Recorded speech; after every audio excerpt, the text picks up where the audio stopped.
اعوذ باللہ من الشیطان الرجیم بسم اللہ الرحمن الرحیم۔ بھائیوں اور بہنوں، قرآن مجید کی اس صورت میں دولت بہت ہے۔ یہ صورت رزق، مال اور دولت کو کھینچتی ہے۔ محترم ناظرین، آج جو قیمتی صورت کا عمل آپ کو بتانے جا رہا ہوں، یقین کیجئے اس عمل کی اتنی فضیلتیں ہیں، اتنی طاقتیں ہیں کہ اس کو پڑھنے کے بعد، یعنی اس وظیفے کو کرنے کے بعد انشاءاللہ آپ کے تمام بگڑے کام بن جائیں گے۔ اور یہ وہ وظیفہ ہے، وہ صورت ہے جس کو پڑھنے سے آپ کی زندگی میں ہر طرح کی مشکلات اور پریشانیاں دور ہو جائیں گی۔ آپ کی زندگی میں خوشیاں اور بہاریں آئیں گی، آپ کی نیک دلی خواہشات اور حاجات پوری ہو جائیں گی۔ ناظرین، یہ عمل حضرت ارطغرل غازی رحمۃ اللہ علیہ کیا کرتے تھے۔ ارطغرل غازی ڈرامے والا نہیں سمجھنا، بلکہ اصل ارطغرل غازی یہ عمل کیا کرتے تھے۔ ناظرین، اکثر ایسا ہوتا ہے کہ جو پہلے زمانے گزرے ہیں، جو پہلے جنگی ہوئی ہیں یا کوئی بڑی شخصیات گزری ہے، تو ان کے اوپر ڈرامے اور ناول لکھے جاتے ہیں۔ اسی طرح ارطغرل غازی ہیں، اور ارطغرل غازی وہ شخصیت ہے جنہوں نے کبھی بھی کسی جنگ میں شکست نہیں کھائی، ہمیشہ انہیں کامیابی ہی ملی۔ وہ یہ وظیفہ کیا کرتے تھے۔ اس وظیفے کو جس نے بھی کیا وہ کبھی مایوس نہیں ہوا، اور اللہ کے فضل و کرم سے اسے ہر مقصد میں کامیابی نصیب ہوئی۔ تو ناظرین، اس وظیفے کو ویسے تو آپ کسی بھی وقت کر سکتے ہیں، لیکن اگر آپ کسی نماز کے بعد کرتے ہیں تو یہ زیادہ بہتر ہوگا، کیونکہ یہ خاص وظیفہ ہے، خاص دعا ہے۔ اور جب آپ نماز کے بعد کریں گے تو اس وقت آپ کا وضو بھی ہوگا، آپ نے ذکر و اذکار بھی کر رکھا ہوگا۔ جب آپ ذکر و اذکار کر کے، اللہ کو یاد کر کے، اللہ کی عبادت کر کے اللہ سے کچھ مانگتے ہیں، کچھ خاص عمل کرتے ہیں، کچھ خاص وظائف پڑھتے ہیں، تو ان کا فائدہ بھی زیادہ ہوتا ہے، ان کا اثر بھی زیادہ ہوتا ہے۔ تو اگر آپ کسی نماز کے بعد کر لیں تو یہ بہت زیادہ بہتر ہے، ورنہ آپ کسی بھی وقت یہ کر سکتے ہیں۔ بھائیوں اور بہنوں، یہ وظیفہ تو ایسا طاقتور اور مجرب وظیفہ ہے کہ جو بھی شخص اپنی زندگی میں صرف ایک بار یہ وظیفہ پڑھ لے، پھر ایسی کوئی رات نہ گزرے گی کہ وہ یہ وظیفہ پڑھے بغیر رہ سکے۔ ایک رات جس نے یہ وظیفہ زندگی میں پڑھ لیا، پھر وہ اس وظیفے کو کبھی چھوڑتا ہی نہیں۔ ایک عادت بن جاتی ہے اس کی یہ وظیفہ پڑھنے کی، اور اس وظیفے کے بنا اس کا دن ہی نہیں گزرتا۔ بھائیوں اور بہنوں، قرآن پاک میں ہر چیز کا حل موجود ہے۔ رزق کی تنگی سے لے کر بے اولادی، قرض سے نجات، رشتوں میں بندش، ہر چیز میں اللہ تعالیٰ نے قرآن پاک میں واضح ارشادات رکھے ہیں کہ جو انسان اللہ تبارک و تعالیٰ کے ان احکامات پر عمل کرتا ہے اور قرآن پاک کی ان صورتوں کے وظائف کرتا ہے، تو اللہ سبحانہ و تعالیٰ اس کی زندگی کو آسان بنا دیتا ہے، اور اس کی زندگی سے ہر پریشانی ختم ہو جاتی ہے۔ تو بھائیوں اور بہنوں، ہمیں چاہیے کہ ہم اللہ تبارک و تعالیٰ کی نعمتوں پر شکر ادا کریں۔ جو کچھ اللہ تعالیٰ نے ہمیں نوازا ہے اور جو کچھ اللہ تعالیٰ نے ہمیں نہیں دیا، اس پر صبر اور شکر کریں۔ جو انسان اللہ تعالیٰ کے احکامات کو بجا لاتا ہے اور اللہ تعالیٰ کی نعمتوں پر شکر ادا کرتا ہے، تو اللہ تعالیٰ دنیا اور آخرت میں اسے بے شمار اجر عطا کرتا ہے۔ اور اسی طرح جو انسان اللہ تعالیٰ کے احکامات کو جھٹلاتا ہے، تو قرآن پاک میں ان کے لیے سخت قسم کی وعید بیان ہوئی ہے۔ قرآن پاک میں جس طرح عقائد و اعمال، احکام، بشارتیں اور وعیدات بیان ہوئی ہیں، اسی طرح کفار کی طرف سے پہنچنے والی اذیتوں پر اللہ پاک نے اپنے حبیب صلی اللہ علیہ وسلم کی تسلی کے لیے سابقہ انبیاء کرام کے واقعات بھی بیان فرمائے ہیں، اور ان واقعات میں تمام مسلمانوں کے لیے عبرت اور نصیحت ہے۔ اور ان واقعات کو بیان کر کے کفار مکہ کو بتایا گیا ہے کہ سابقہ امتیں اپنے انبیاء اور رسولوں کو جھٹلانے کی وجہ سے تباہ و برباد کی گئی تھیں، تو کفار مکہ کو بھی ڈرنا چاہیے کہ ان کی طرح انہیں بھی ہلاک نہ کر دیا جائے۔ ناظرین، یہ بابرکت وظیفہ کرنے سے گھر میں دولت کا طوفان کھڑا ہو جائے گا، اور اس عمل کو رات کے وقت جو دکھیاری بہن بھائی جس کسی نے بھی یہ عمل کیا، جھولیاں اٹھا اٹھا کر مجھے دعائیں دیں۔ آج اگر آپ قرضوں میں ڈوبے ہوئے ہیں، آپ کا بال بال قرضوں میں جکڑا ہوا ہے، قرض داروں نے آخری وارننگ دے دی ہے کہ بس ہمیں ہمارا پیسہ لوٹاؤ، ساری کی ساری زندگی گزر گئی وظائف پڑھتے پڑھتے، اعمال کرتے کرتے، لیکن آج تک اگر کسی وظیفے سے، کسی عمل سے آپ کو فائدہ نہ ہوا، آج رات یہ وظیفہ ایک بار میرے کہنے پر پڑھ کر دیکھ لو، انشاءاللہ آپ کے تمام رکے ہوئے کام پورے ہو جائیں گے۔ اللہ والو، پوری رات میں کسی بھی وقت آپ یہ وظیفہ کر سکتے ہیں۔ صرف ایک رات کا ایسا سچا عمل ہے کہ آج اگر لوگوں کے آگے ہاتھ پھیلانے پر مجبور ہو، آج مانگنے پر مجبور ہو، در در کی ٹھوکریں کھانے پر مجبور ہو، تو آپ کے یہ تمام مسائل حل ہو جائیں گے۔ سب سے پہلے آپ نے درود پاک پڑھ کر وظیفے کا آغاز کرنا ہے۔ درود پاک آپ کوئی سا بھی پڑھ سکتے ہیں۔ آپ چاہیں تو آسان اور مختصر سا درود صلی اللہ علیہ وآلہ وسلم پڑھ لیں، یا صلی اللہ علی محمد پڑھ لیں، یا پھر نماز والا درود یعنی درود ابراہیمی پڑھ لیں۔ چونکہ درود ابراہیمی کی فضیلت تمام درودوں میں سب سے زیادہ ہے، اور پیارے آقا صلی اللہ علیہ وسلم بھی تمام درودوں میں درود ابراہیمی کو ہی سب سے زیادہ محبوب رکھتے تھے۔ لہذا کوشش کیجئے کہ آپ بھی درود ابراہیمی ہی پڑھیں، خیر و برکت اور ثواب کی نیت سے۔ آئیے ایک مرتبہ میرے ساتھ مل کر بھی درود پاک پڑھ لیں۔ اللہم صلی علی محمد وعلی آل محمد کما صلیت علی ابراہیم وعلی آل ابراہیم انک حمید مجید۔ اللہم بارک علی محمد وعلی آل محمد کما بارکت علی ابراہیم وعلی آل ابراہیم انک حمید مجید۔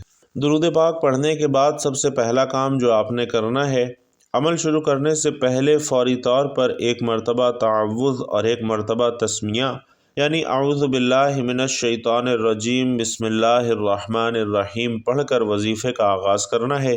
بھائیوں اور بہنوں، اعوذ باللہ من الشیطان الرجیم اور بسم اللہ الرحمن الرحیم اس وظیفے کا باقاعدہ حصہ ہے، اس لیے آپ نے اہتمام سے اعوذ باللہ اور بسم اللہ لازمی پڑھنا ہے۔ ویسے بھی جس کام کے شروع میں تعوذ اور تسمیہ پڑھ لیا جاتا ہے، اس کام سے شیطانی اثرات ختم ہو جاتے ہیں، شیطان کے حملے کا ڈر ختم ہو جاتا ہے، اور جو بھی کام اللہ کے بابرکت نام سے شروع کیا جائے، اللہ تعالیٰ کی مدد اور نصرت اس میں شامل حال ہوتی ہے، اور وہ کام ضرور پائے تکمیل تک پہنچتا ہے۔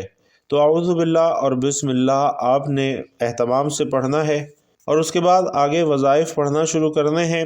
3 وظائف پر مشتمل یہ پورا عمل ہے۔ ابھی تک آپ نے درود پاک پڑھا، اس کے بعد تعوذ اور تسمیہ پڑھا، اب آپ نے باقاعدہ وظیفہ شروع کرنا ہے۔ سب سے پہلے نمبر پر آپ نے اللہ الصمد کا وظیفہ پڑھنا ہے۔ اللہ الصمد کا یہ وظیفہ آپ نے 100 مرتبہ پڑھنا ہے، یعنی ایک تسبیح مکمل آپ نے اللہ الصمد کی پڑھنی ہے۔ اب جو دوسرے نمبر پر آپ نے وظیفہ پڑھنا ہے، بڑا ہی کمال کا مجرب وظیفہ ہے، بہت ہی طاقت وظیفہ ہے، یہ سمجھ لیجئے کہ دولت کا بادشاہ وظیفہ ہے۔ دوسرے نمبر پر آپ نے یا ربنا کا وظیفہ پڑھنا ہے، اور یا ربنا کا یہ وظیفہ بھی آپ نے 100 مرتبہ پڑھنا ہے، یعنی اس کی بھی ایک مکمل تسبیح آپ نے پڑھنی ہے۔ اس کے بعد تیسرے نمبر پر آپ نے کیا پڑھنا ہے؟ ناظرین، اب آپ نے تیسرے نمبر پر سورۃ الاخلاص کی تلاوت کرنی ہے۔ بسم اللہ الرحمن الرحیم قل هو اللہ احد اللہ الصمد لم یلد ولم یولد ولم یکن لہ کفوا احد۔ اور سورۃ الاخلاص کی تلاوت بھی آپ نے 100 مرتبہ کرنی ہے، یعنی اس کی بھی ایک تسبیح مکمل پڑھنی ہے۔ یہ گزشتہ دونوں وظائف کی نسبت تھوڑا سا وقت زیادہ لے گا، لیکن پھر بھی آپ کا بہت زیادہ وقت نہیں لے گا۔ قل هو اللہ احد پڑھنے کے بعد آپ نے ایک دعا پڑھنی ہے، جو کہ آپ کو آگے بتا رہا ہوں۔ سورۃ الاخلاص میں ناظرین اللہ تعالیٰ کی وحدانیت بیان کی گئی ہے، اور اس میں اللہ تعالیٰ کا جامع ترین تعارف ہے۔ اس سورت کی بہت سی فضیلتیں ہیں۔ قرآن پاک اور حدیث کا نچوڑ اگر نکالا جائے، پورے دین اسلام کا نچوڑ اگر نکالا جائے، تو میں کہتا ہوں کہ صرف یہ سورت بچے گی، کیونکہ اس میں اللہ تعالیٰ کا تعارف ہے، اللہ پاک کی بڑائی ہے۔ بے شک اللہ تعالیٰ ہی ہے جو سب کو نوازتا ہے اور سب کے مشکلات کو دور کرتا ہے۔ تو آپ نے 100 بار اس سورت کو پڑھنا ہے۔ تھوڑی سی تعداد زیادہ ہے، لیکن جو اس کے کمالات ہیں انشاءاللہ آپ خود اپنی آنکھوں سے دیکھ کر حیران رہ جائیں گے۔ اس سورت کی برکت سے آپ کے تمام بگڑے کام بن جائیں گے، آپ کی تمام مشکلات دور ہو جائیں گی، اور آپ کی زندگی کے ہر معاملے میں آسانیاں آنا شروع ہو جائیں گی۔ سورۃ الاخلاص کے ناظرین بہت سارے فوائد ہیں، بہت سارے فضائل ہیں۔ اللہ رب العزت 300 غضب کے دروازے بند کر دے گا، مثلا دشمنی، قرض، فتنہ وغیرہ۔ دوسرے نمبر پر 300 دروازے رحمت کے کھولے گا۔ تیسرے نمبر پر 30 دروازے رزق کے کھولے گا۔ اللہ غیب سے رزق دے گا، اللہ پاک اپنے علم سے علم دے گا۔ 36 مرتبہ قرآن پاک کا ثواب ملے گا، 50 سال کے گناہ معاف ہوں گے۔ اللہ پاک جنت میں 20 بنگلے دے گا جو کہ یاقوت، مرجان اور زمرد کے بنے ہوئے ہوں گے۔ ہر بنگلے کے 70,000 دروازے ہوں گے۔ 2000 رکعت نفل پڑھنے کا ثواب ملے گا، اور آپ کے جو اٹکے ہوئے کام ہیں، جیسا کہ میں نے پہلے ہی آپ کو بتایا کہ اس وظیفے کو حضرت ارطغرل غازی رحمۃ اللہ علیہ کیا کرتے تھے، اور انہوں نے زندگی میں کسی بھی جنگ میں شکست نہیں کھائی، ہمیشہ انہیں کامیابیاں ہی کامیابیاں ملی۔ تاریخ اٹھا کر دیکھ لیں، وہ یہ وظیفہ کیا کرتے تھے۔ آپ بھی یہ وظیفہ کریں گے تو آپ بھی زندگی کے ہر میدان میں کامیاب ہوں گے۔ تو ناظرین، سورۃ الاخلاص پڑھنے کے بعد آپ نے ایک دعا پڑھنی ہے، اور وہ دعا ہے سبحان اللہ والحمد للہ ولا الہ الا اللہ واللہ اکبر ولا حول ولا قوت الا باللہ العلی العظیم، یعنی اللہ ایک ہے، تمام تعریفیں اللہ کے لیے ہیں اور اللہ کے سوا کوئی معبود نہیں ہے۔ اللہ بہت بڑا ہے، گناہوں سے بچنے کی طاقت اور نیکی کرنے کی قوت اللہ ہی کی طرف سے ہے، جو کہ عالی شان اور عظمت والا ہے۔ ناظرین، تیسرے کلمے کی تسبیح آپ نے کرنی ہے، یا پہلے بھی پڑھتے ہوں گے لیکن آپ کو شاید اس کی فضیلتیں نہیں پتہ ہوں گی، اور جب تک کسی چیز کی دل میں اہمیت نہ ہو، اس کی فضیلت کا پتہ نہ ہو، تو اس پر یقین بھی کم ہوتا ہے اور پھر اس کا فائدہ بھی کم ہوتا ہے۔ تو اس کلمے کی بھی بہت سی فضیلتیں ہیں، اسے جلالی تسبیح بھی کہا جاتا ہے۔ یہ آپ نے صرف 3 مرتبہ پڑھنی ہے سورۃ الاخلاص کے بعد۔ تو ناظرین، سب سے پہلے آپ نے شروعات کی درود پاک سے، اس کے بعد اعوذ باللہ من الشیطان الرجیم بسم اللہ الرحمن الرحیم پڑھا، اس کے بعد آپ نے 100 مرتبہ اللہ الصمد کا وظیفہ پڑھا، دوسرے نمبر پر آپ نے یا ربنا کا وظیفہ پڑھا، تیسرے نمبر پر آپ نے سورۃ الاخلاص کا وظیفہ پڑھا، اور چوتھے نمبر پر آپ نے تیسرا کلمہ پڑھا۔ ناظرین، اس دعا کی برکت سے اور یہ پورے وظیفے کی برکت سے، جیسے میں نے یہ وظیفہ ترتیب سے بتایا ویسے ہی آپ کریں گے تو انشاءاللہ آپ دیکھنا کہ کیسے آپ کی مشکلات حل ہوگی۔ انشاءاللہ ہر کام میں آپ کو کامیابی ملے گی، اور انشاءاللہ آپ کا کوئی بھی کام ہوگا وہ ضرور پائے تکمیل تک پہنچے گا۔ تو ناظرین، یہ دعا پڑھنے کے بعد آپ نے دوبارہ 3 مرتبہ درود پاک پڑھنا ہے، جو کہ آپ نے وظیفہ شروع کرنے سے پہلے پڑھا تھا۔ اور جب آپ یہ سارا وظیفہ کر لیں تو اس کے بعد آپ نے ایک اور کام کرنا ہے۔ جیسا کہ میں نے بتایا کہ آپ کا جو بھی مسئلہ ہے، جو بھی حاجت ہے، آپ نے اب وہ اللہ سے مانگ لینی ہے۔ انشاءاللہ اس وظیفے کی برکت سے آپ کی مشکلات بھی جاتی رہیں گی۔ آپ نے خصوصی دعا کرنی ہے، انفرادی دعا بھی کرنی ہے، اور ایک اجتماعی دعا کا بھی اہتمام کروایا جا رہا ہے۔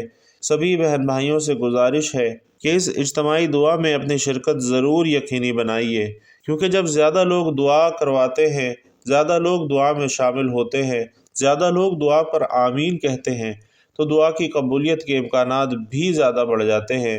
کسی ایک کی دعا بھی اللہ رب العزت کو پسند آ گئی، کسی ایک کی آمین بھی اللہ رب العزت نے پسند فرما لی، تو سب کی دعائیں قبول ہو جائیں گی۔ تو سبھی بہن بھائی اس دعا میں ضرور شرکت کیجیے گا، منہ سے بھی آمین کہنا ہے اور کمنٹ باکس میں بھی آمین لکھنا ہے، تاکہ زیادہ سے زیادہ لوگوں کو ترغیب ہو اور وہ بھی آمین لکھ کر دعا میں شامل ہو سکیں۔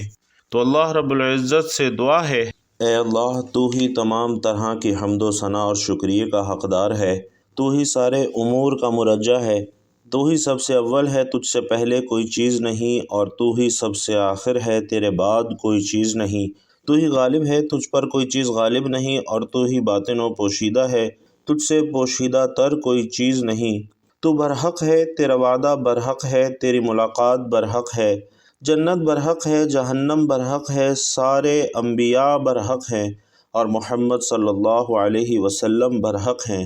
یا اللہ، ہم تیرے چہرے کی اس نور کا واسطہ دے کر سوال کرتے ہیں جس سے تاریکیاں روشن ہوتی ہیں اور دنیا اور آخرت کے معاملات درست ہوتے ہیں، کہ تو اپنے بندے اور رسول محمد صلی اللہ علیہ وسلم پر اعلیٰ درود و سلام اور پاکیزہ برکتیں اور رحمتیں نازل فرما، جو کہ خاتم النبیین ہیں، جنہوں نے مقفل دلوں کو کھولا، حق کا اعلان یوں کیا جیسے اس کا حق تھا، اور باطل کے لشکروں کو شکست فاش دی، نبوت اور رسالت کی ذمہ داری اٹھائی، جو ہمہ وقت تیری اطاعت اور فرمانبرداری پر قائم رہے، تیری رضا کے لیے کوشاں رہے، نہ ایک قدم پیچھے ہٹے، اور نہ ہی ان کے عزم اور ارادے میں کوئی کمزوری آئی، تیری وحی کو یاد رکھا، تیرے عہد اور پیمان کا پاس رکھا، تیرے احکام کو نافذ کرتے رہے، یہاں تک کہ نور اور روشنی حاصل کرنے والے کو منور کر دیا۔ یا اللہ تو انہیں سب سے بلند مقام اور مرتبہ عطا فرما، تو ان کی خوب ضیافت اور مہمان نوازی فرما اور ان کے نور اور اجر و ثواب کو مکمل کر دے۔ یا اللہ ان کی ازواج مطہرات، ان کی آل، ان کے داماد، ان کے دوست احباب، ان کے محبین اور ان کی امت پر رحمت فرما، اور ان سب کے ساتھ ہم پر بھی رحم فرما۔ اے سب سے زیادہ رحم کرنے والے اللہ، تو اپنی رضا اور چاہت کے مطابق ان پر اس قدر رحمت نازل فرما جس قدر وہ مستحق ہیں۔ انہیں بلند مقام، شرف اور فضیلت اور اعلیٰ درجہ عطا فرما۔ یا اللہ تو ہمیں ان کے حوض سے اتنا سیراب فرمانا کہ جس کے بعد ہم کبھی پیاسے نہ رہیں۔ بے شک تو ہر چیز پر قادر ہے۔ یا اللہ تو ہمیں ان لوگوں میں سے بنا دے جنہوں نے آپ صلی اللہ علیہ وسلم کی ملت کو مضبوطی سے تھاما، آپ کی حرمت کا خوب خیال رکھا، آپ کے کلمے کو بلند کیا، آپ کے عہد و پیمان کا پاس رکھا، آپ کے گروہ اور دعوت کی نصرت اور مدد کی، آپ کے پیروکاروں میں اضافہ کیا اور آپ کے ساتھیوں کے ساتھ وفاداری کی، اور آپ کے راستے اور سنت کی مخالفت نہیں کی۔ یا اللہ تو ہمیں ان لوگوں میں سے بنا جنہوں نے آپ کی سنت کو مضبوطی سے تھاما۔ اے اللہ ہم تجھ سے ہر اس خیر کا سوال کرتے ہیں جس کا سوال تیرے بندے اور رسول محمد صلی اللہ علیہ وسلم نے کیا، اور ہر اس شر اور برائی سے تیری پناہ چاہتے ہیں جس سے تیرے بندے اور رسول محمد صلی اللہ علیہ وسلم نے پناہ مانگی ہے۔ اے اللہ تو ہمیں فتنوں کے شر سے محفوظ رکھ، تمام آزمائشوں سے عافیت عطا فرما، ہمارے ظاہر اور باطن کی اصلاح فرما، ہمارے دلوں کو حسد سے پاک کر اور ہم پر کسی کی غلامی مسلط نہ فرما۔ اے اللہ ہمارے رزق کا بندوبست فرما، مخلوقات سے بے نیاز کر دے، خوشی اور ناراضی ہر حال میں عدل کی توفیق دے، قضاء اور قدر کے ماتحت آنے والے مصائب سے راضی ہونے، فقر اور مالداری میں مایانہ روی اپنانے، گفتار اور کردار میں تواضع اختیار کرنے، ہنسی مذاق اور سنجیدگی ہر حال میں سچائی کا دامن تھامے رکھنے کی توفیق عطا فرما، اور اپنے فضل و کرم سے اپنے علاوہ سب سے بے نیاز کر دے۔ بے شک تو بہت زیادہ معاف کرنے والا ہے۔ یا اللہ ہمارے دلوں کو نور علم سے منور کر دے اور ہمیں اپنے جسم کو تیری اطاعت میں استعمال کرنے کی توفیق عطا فرما۔ یا اللہ ہمارے رازوں کو فتنوں سے بچا، ہماری فکر کو عبرت اور نصیحت حاصل کرنے میں لگا دے، ہمیں شیطانی وسوسے کے شر سے بچا اور ہمیں شیطان سے بچا، یہاں تک کہ ہم پر اس کا کوئی غلبہ نہ رہے۔ اے بہت زیادہ رحم کرنے والے، مرتے دم تک تو ہمیں تمام مخلوقات کے شر سے مضبوط پناہ میں رکھنا، اور ہمارے ساتھ لطف و کرم اور عفو و درگزر کا معاملہ فرمانا۔ اے سارے جہانوں کے پالن ہار، اے اللہ تو ہمارے حکمرانوں کو اپنی ہدایت کی توفیق دے، ان کا عمل تیری رضا کے لیے ہو، انہیں رشد و ہدایت عطا کر، ان کے ذریعے حق اور اہل حق کی مدد فرما، اور انہیں اسلام اور مسلمانوں کے لیے ڈھال بنا دے۔ یا اللہ ان کے ولی عہد اور مشیر کاروں کو حق پر قائم رکھ، اس طرح تمام مسلم حکمرانوں کو بھی حق پر قائم رکھ۔ اے سارے جہانوں کے پالن ہار، اے اللہ تو اسلام اور مسلمانوں کو غلبہ عطا فرما، شرک اور مشرکوں کو رسوا کر دے، اور ہمارے اس ملک کو اور تمام اسلامی ممالک کو امن و امان، خوشحالی اور فارغ البالی کا گہوارہ بنا دے۔ میری اللہ رب العزت سے دعا ہے کہ اللہ تعالیٰ میرا سنانا اور آپ کا سننا اپنی پاک بارگاہ میں قبول و منظور فرمائے، جو مانگا مقدر فرمائے، جو نہیں مانگ سکے بن مانگے عطا فرمائے۔ یا اللہ ہماری یہ تمام دعائیں اپنے پیارے حبیب صلی اللہ علیہ وسلم کے صدقے اور وسیلے سے قبول و منظور فرما، آمین یا رب العالمین۔ بھائیوں اور بہنوں، آپ لوگ بھی کمنٹ باکس میں آمین لکھ کر اس خوبصورت دعا میں اپنی شرکت ضرور یقینی بنائیے گا۔ اللہ تبارک و تعالی آپ سب کا حامی و ناصر ہو، آمین یا رب العالمین۔